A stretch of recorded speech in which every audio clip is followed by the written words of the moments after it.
मुफ्ती साहब, आज का सबसे पहला सवाल मेरा ये है कि क्या रोज़े की हालत में ट्यूब पेस्ट का इस्तेमाल किया जा सकता है? बिस्मिल्लाहिर्रहमानिर्रहीम, अस्सलातु वस्सलामु अलैका या रसूल अल्लाह। अगर कोई शख्स हालत रोज़ा में टूथपेस्ट का इस्तेमाल करता है तो ये इस्तेमाल करना कैसा है? जी बिल्कुल। हालत रोज़ा में आप इसका इस्तेमाल ना करें। सही। अब इसकी तफसील ये है कि अगर हालत रोज़ा में टूथपेस्ट का इस्तेमाल किया तो उसकी दो सूरतें हैं। अगर वो ज़र्रात हलक से उतर गए तो रोज़ा टूट जाएगा। सही। और अगर वो ज़र्रात हलक से नहीं उतरे तो इस सूरत में रोज़ा तो नहीं टूटेगा, लेकिन इसके बावजूद भी उसका इस्तेमाल मकरूह है। इसलिए टूथपेस्ट के इस्तेमाल से इज्तिनाब करना चाहिए।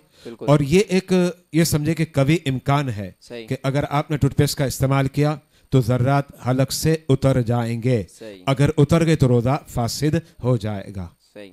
जज़ाकल्लाह मुफ्ती साहब, बहुत शुक्रिया। अगला सवाल ये पूछना चाहूँगा कि क्या बाम और विक्स लगाने से रोज़ा फासिद हो जाएगा? हालत रोज़ा में बाम का इस्तेमाल करना, विक्स का इस्तेमाल करना, इसकी मुख्तलिफ सूरतें हैं। मैं उसकी डिटेल और तफसील अपने सामेईन और नाज़रीन की नज़र करना चाहता हूँ, जो इस्लाम का पैगाम है और इस्लाम का मैसेज है, ताकि हमारे लोग उस पर अमल करें।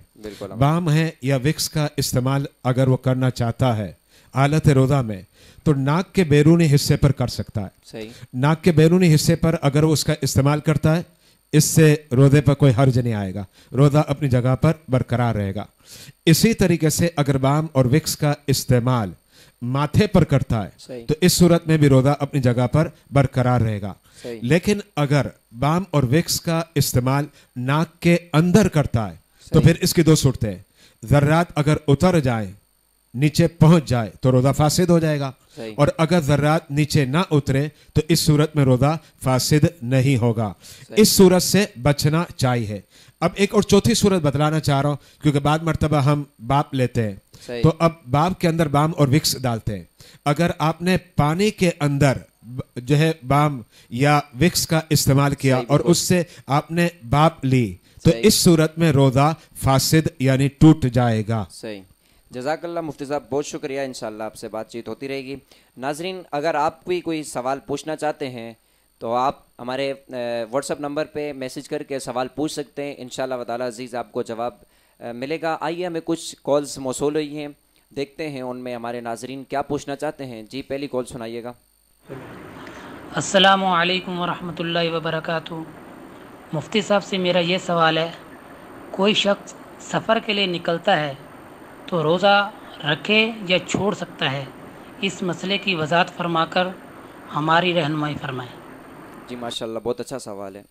वालेकुम अस्सलाम रहमतुल्लाहि व बरकातुहू। अल्लाह रब्बुल इज़्ज़त ने कुरान अज़ीम व फुरकान हमीद में इस बात को क्लियर और वाज़ेह फरमा दिया कि अगर कोई शख्स मुसाफिर है सही तो उसे इख्तियार है, चाहे तो वो रोज़ा रखे, और अगर वो चाहे तो रमज़ान मुबारक के बाद उस रोज़े की कदा कर ले। लेकिन एक बात ज़हन में रखिएगा, रोज़ा रखना उसके लिए अफजल है, अगरचे उसके पास दोनों रास्ते हैं, चाहे तो रोज़ा रखे, चाहे रमज़ान मुबारक के बाद उस रोज़े की कदा करे। लेकिन उसके लिए दो शर्तें हैं। ये जो इख्तियार मिला, उस इख्तियार के लिए दो शर्तें हैं। पहली शर्त यह है कि वो जो सफ़र है मुसाफिर का, वो सफ़र शरई होना चाहिए। सफ़र शरई 92 किलोमीटर कहलाता है। यानी अगर कोई 50 किलोमीटर के इरादे से निकला, 40 किलोमीटर के इरादे से निकला, वो मुसाफिर नहीं, उसके पास ये इख्तियार नहीं, बल्कि उसने रोज़ा रखना पड़ेगा। हाँ, अगर 92 किलोमीटर के सफ़र के लिए वो निकला है तो अब उसके पास इख्तियार है, चाहे तो वो रोज़ा रखे और यही सूरत अफजल है, और अगर वो चाहे तो रमज़ान मुबारक के बाद उस रोज़े की कदा कर ले। दूसरी शर्त इसके लिए जो उलमा ने लिखी वो ये है कि वक्त सहर जब ख़त्म होता है, जिसको हम कहते हैं अब वक्त फजर का आगाज हो गया, उस वक्त में वो उसका मुसाफिर होना जरूरी है। अगर वो उस वक्त में मुसाफिर नहीं तो अब उसके पास इख्तियार नहीं होगा, बल्कि उसे रोज़ा रखना पड़ेगा। मैं इसकी एक मिसाल बनाता हूँ ताकि मसला और वाज़ेह और क्लियर हो जाए। और वो मिसाल ये है कि जैसे कोई शख्स 8 बजे इरादा रखता है कि वो सफर करेगा, तो जाहिर बात है वक्त फजर में तो मुसाफिर नहीं, वो अपने शहर के अंदर मौजूद है, तो अब उसे इख्तियार नहीं, बल्कि वो शख्स जो है अब रोजा रखेगा, उसके पास इख्तियार जो दिया जाना था वो नहीं मिला, क्योंकि उसके लिए लाजमी था कि वक्त फजर में वो मुसाफिर हो, जबकि वो वक्त फजर में मुसाफिर नहीं। हाँ, अगर वक्त फजर में मुसाफिर है तो फिर इस्लाम उसे इख्तियार देता है, चाहे तो वो रोजा उस दिन रखे, चाहे तो उस दिन रोजा ना रखे, बल्कि रमजान अल मुबारक के बाद उस रोजे की कदा कर ले। सही, जज़ाकल्लाह। उम्मीद है कि जिस भी भाई ने सवाल किया था वो इस जवाब से मुतमईन हो गया होगा। आइए देखते हैं, एक और भाई ने सवाल किया है, देखते हैं क्या पूछते हैं। जी, दूसरी कॉल सुनाइएगा। अस्सलामु अलैकुम वरहमतुल्लाहि वबरकातुहू।